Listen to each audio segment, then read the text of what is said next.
Hello everyone and welcome back to Meeple Leaf Reviews. My name is Jeffrey. I am Jacob. You are Jacob. And today we're doing another review. Today it's going to be Isle of Skye, Yes. From Chieftain to King. Oh, yeah. There's a subtitle. Apparently. Games with subtitles are interesting.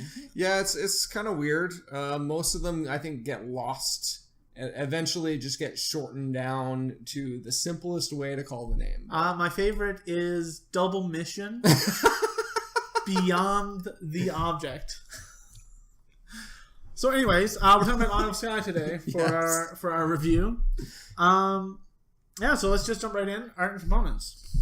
Yeah, it's good. I mean, it doesn't jump out at me as anything special, though, like the box art anyways. The tiles are pretty good. I like them. I think they look cool, fun. Yeah, I think there's a lot of character in the different tiles, especially like the animals. Yeah, kind of just chilling out on the sure in the green grass and stuff like that.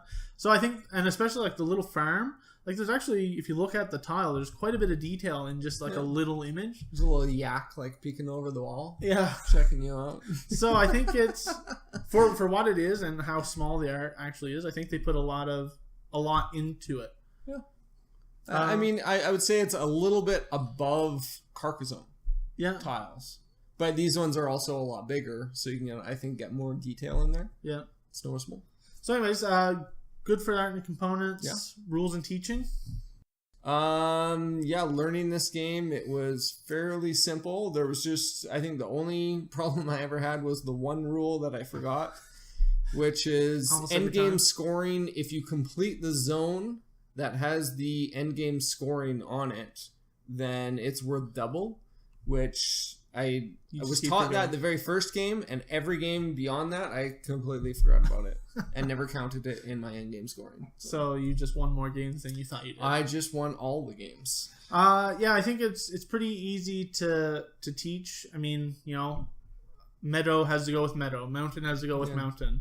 And you just, the only thing that you need to tell them is roads don't need to. Yeah, I was just gonna say connect. Yeah. Once they have that, they just place it down. All the other actions are pretty simple, and everyone's going through it at the same time, so it's really easy to lead someone new through the game. It's like, okay, here's the income. You get 5 coins plus whatever for your barrels on your map. Right. Oh, we're going to draw 3 tiles. So it's easy to lead them through the actions for the game. So it's pretty simple to learn. Yeah, the roads not having to connect is one thing that always throws me off too. Even though I've played the game several times now, when I look at my tile, I always feel like, oh yeah, the road's got to connect, and then I'm looking at it and I'm like, oh yeah, the road doesn't connect. So then I have to like visualize the road not being there to recognize what type of land it is to connect it. It just, I don't know, something in my head, it doesn't line up right. So the theme of building up your kingdom, right, in the Scottish Highlands, is it there? I guess. I don't know if you wanted it to be there. Yeah, I think in this it's just it feels like it's such a light game that it feels like it's just tile placement. Yeah. You're just, oh, here's this tile, this cute little sheep on it, I'm just going to put it here. Yeah. Like I don't feel like, oh yeah, my guys are coming in and conquering this area of the land and, this is ours now. Yeah, it's a tile placement game, and the art is just reminiscent of the setting that you're putting it in. Yeah, I guess like technically with the theme, you're supposed to be kind of vying for power of the land with your opponents. But since you have your own individual map and they have their own individual map, it doesn't feel connected. So it doesn't feel like you have that theme there of, oh, we're battling over this tile, this piece of land here. No, it's just like you're paying me and, oh yeah, here's that land. Yeah. So I don't think it quite comes through. Yeah. On to gameplay and mechanics.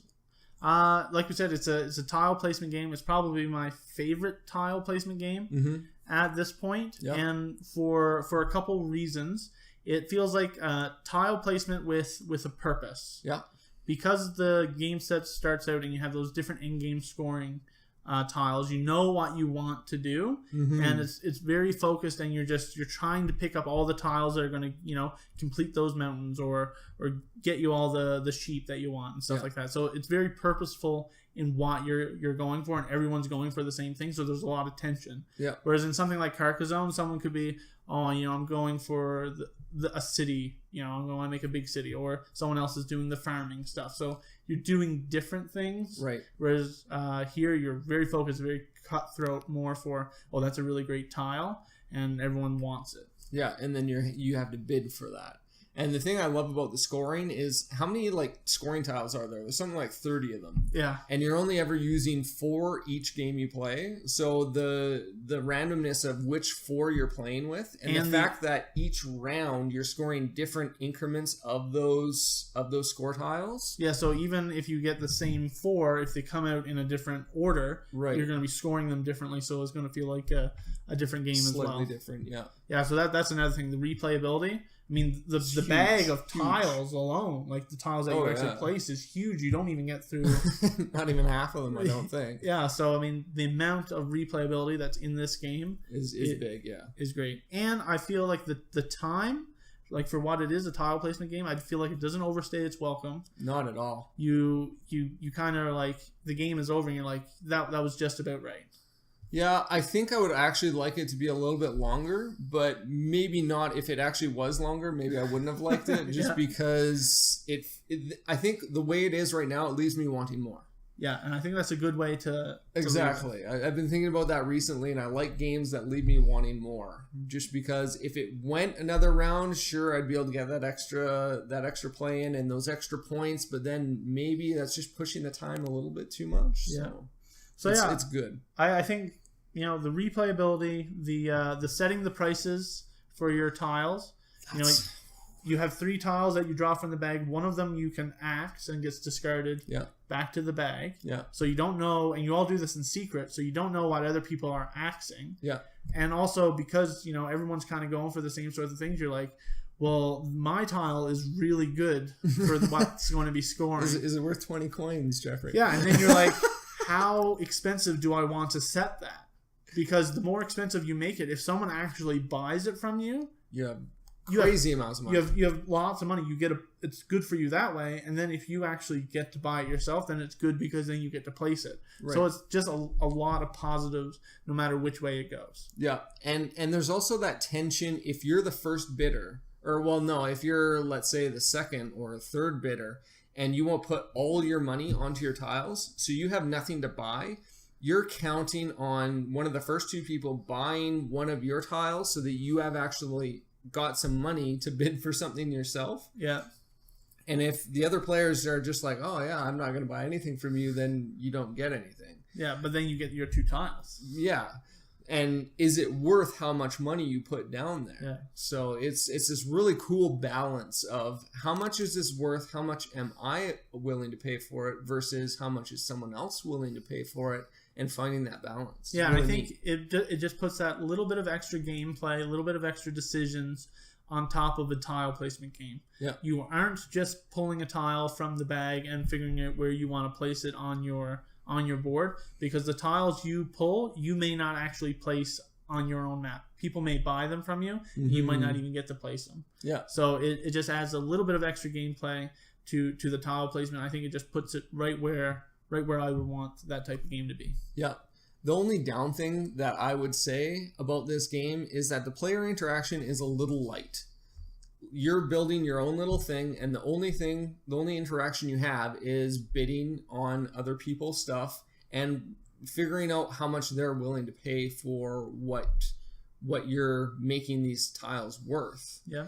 So you're really just reading the other people and trying to gauge, and that's the only interaction. Yeah, yeah. So I think that's fine for... If that's good for you, then great. And if you like more player interaction, then this might not be the game for you.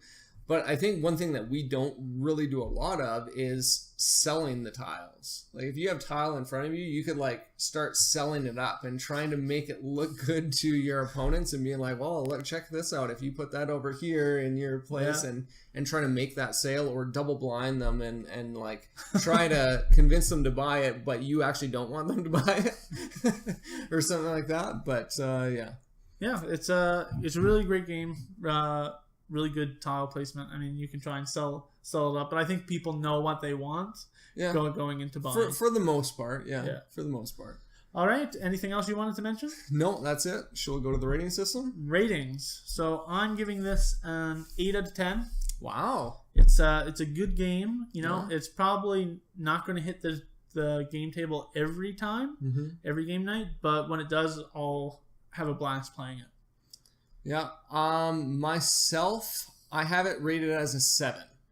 And again, just like you said, it's a great game. It's something that I probably wouldn't turn down too often. And it's probably a game that I'm actually going to buy for some of my family members just because it's a lighter weight game. Yeah. It's a gateway entry level, and it would be easy for them to pick up, and it's a great time. Yeah, I think it's a gateway game that people who are into games can still have a really fun time playing. Yeah, exactly. Yeah. So anyways, that's Isle of Skye from Chieftain to King. Yeah. Don't forget to like and subscribe to our YouTube channel. That'll really help us out. Yeah, it gets us more of this. More of this. I don't know if you want more of that, but we'll see you guys next time. Thanks for watching, guys.